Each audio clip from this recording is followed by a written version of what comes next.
जी, आज के exciting programme में I have an equally exciting guest.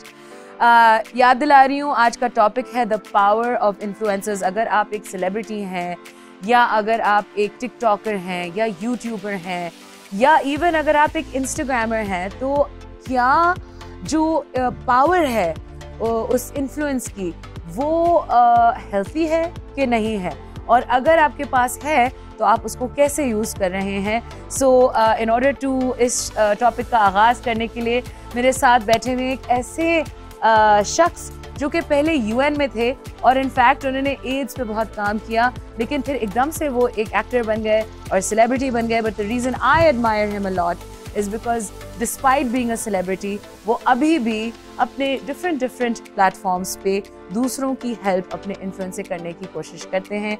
So let's welcome Navid Raza. अस्सलाम वालेकुम ji, how are you? I am good, how are you? I am really excited to have you on my show. I am also equally excited कि हम लोग हमेशा सोचते थे कुछ साथ काम करेंगे, तो चलो better late than never, right? Never, yes. So Navid, tell me, आप मुझे अभी मेकअप रूम में बता रहे थे कि आप और आपकी बेगम ने एक खास शो शुरू किया है जिसमें आप फोकस करते हैं anxiety and OCD, mental health.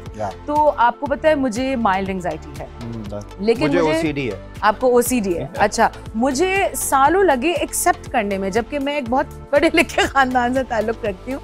मुझे एक्सेप्ट मैं नहीं करती थी, नहीं आई एम फाइन। तो आपको एक्सेप्टेंस में और उस रियलिटी को जितना जल्दी आप एक्सेप्टेंस उसकी आपके अंदर होगी, यू मूव ऑन। जैसे आपने छोटी सी बात कर रही थी कि जिस तरह से मैं I was working in health sector, मैं काम कर रहा था, I was working with HIV AIDS patients. HIV AIDS patient के अंदर एंजाइटी, डिप्रेशन, जो जिंदगी की एक लड़ाई, यहाँ तो बिल्कुल ही सपोर्ट नहीं मिलता। नहीं मिलता है, बिल्कुल मिलता है। एंड उनके लिए रोज के free sessions counselling was available by Sindh government, जो बाहर से फंडेड भी होता है, सारा ग्लोबल फंड से। उनकी न्यूट्रिशन का ख्याल रखने का वो भी अवेलेबल है free. ARVs used to be one of the most expensive medicines, वो फ्री दी जाती थी। वाओ। हाँ, अभी भी दी जाती है। ये यूएन की तरफ से, ग्लोबल फंड्स की तरफ से फंड्स आते हैं। ओवरऑल दुनिया में इस तरह से इसको फंड किया जा रहा है, यूएन भी फंड कर रहा है। और अब AIDS, is it very prevalent in Pakistan? AIDS numbers हैं हमारे पास, लेकिन it's as regular as sugar patient now. What? हाँ, मतलब समझ लें इसकी, मतलब जो ARVs पहले आप सोचते थे कि बड़ी हार्ड टू रीच होती थी, आपको पता नहीं होता था। एक एड्स के पेशेंट के लिए एक स्टिग्मा था, उसके लिए यार साथ बैठना भी पता नहीं, कोई मसला ही नहीं है। अब उनके लिए एक आपका जो काउंट होता है, ब्लड काउंट, आपके जो एक समझ लें इम्यूनिटी होती है, वो बड़ी श्रिंक करती थी विद टाइम।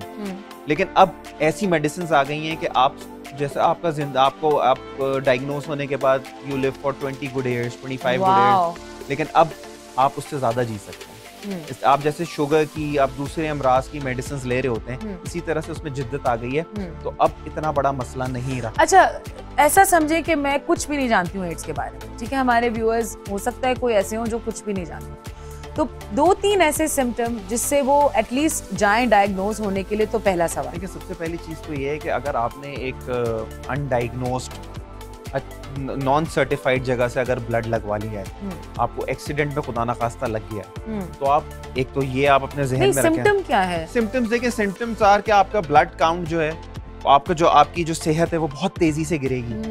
आपको अगर कोई बीमारियां लगती हैं, जैसे आपको डायरिया होता है, इम्यूनिटी आपकी इतनी लो चली जाती है कि आपकी जो एंटीबॉडीज जो बॉडीज होती हैं वही कोलैप्स करने लगती हैं। कोई बीमारी हुई है वो बहुत कम, जैसे डायरिया एक छोटी सी मिसाल है। Diarrhoea normally it goes in 1 week, लेकिन 3-3 हफ्ते, 4-4 हफ्ते, 5-5 हफ्ते है, क्यों है? तो आप जाके उसको चेकअप करा सकते हैं। आप देखें, छोटी छोटी चीजों का ख्याल रखें। डेंटिस्ट के पास जाते हैं, मेक श्योर दैट वो स्केलिंग आपकी कर रहा है, तो the equipment should be new. आप अपने बार्बर के पास जाते हैं तो रेजर्स का ख्याल करें, डिस्पोजेबल आ गए। ब्लेड चेंज कराएं अपनी आंखों के सामने। हॉस्पिटल जाते हैं तो ब्लड जो आपको लग रहा है, तो मेक श्योर दैट कि वो एक सर्टिफाइड जगह से है, पूरा प्रॉपर्ली डायग्नोस्ड है। क्योंकि ऐसे बहुत सारे पाकिस्तान में केसेस हैं जो